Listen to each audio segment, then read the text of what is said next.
Welcome to మన చేతి వంట. హలో అందరికీ, ఈరోజు మనం చింతపండు చట్నీ రెడీ చేద్దాం రండి.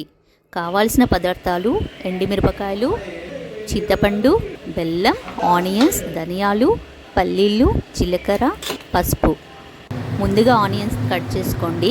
బెల్లం పౌడర్ చేసి పెట్టండి. చింతపండులో వాటర్ పోసి నానబెట్టండి. స్టవ్ మీద ప్యాన్ ఉంచి ప్యాన్లో పల్లీలు వేయండి.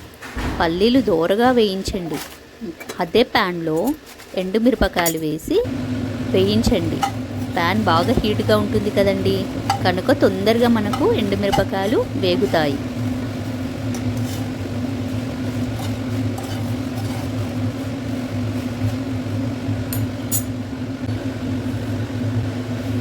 వాటిని ఒక్కసారి కలుపుకొని తగినంత ఆయిల్ వేయండి.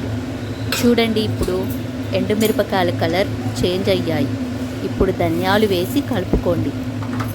అవి వేగాక అందులో జీలకర్ర వేసి బాగా కలుపుకోండి. రెడీ అయిపోయినాయండి.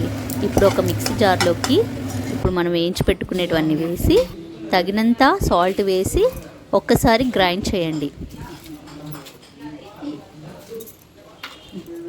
గ్రైండ్ చేసి దాంట్లోనే చింతపండు, పసుపు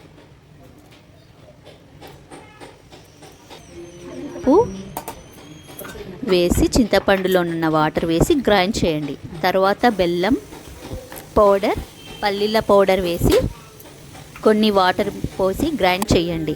చూసారండి, చింతపండు చట్నీ రెడీ అయిపోయింది.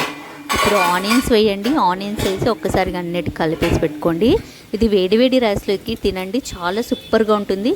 ఈరోజు చేసి పెట్టింది ఇంకా రేపు తినండి, ఇంకా సూపర్ టేస్ట్గా ఉంటుందండి. మీకు ఈ వీడియో నచ్చినట్లయితే లైక్, షేర్ అండ్ సబ్స్క్రైబ్ చేసుకోండి.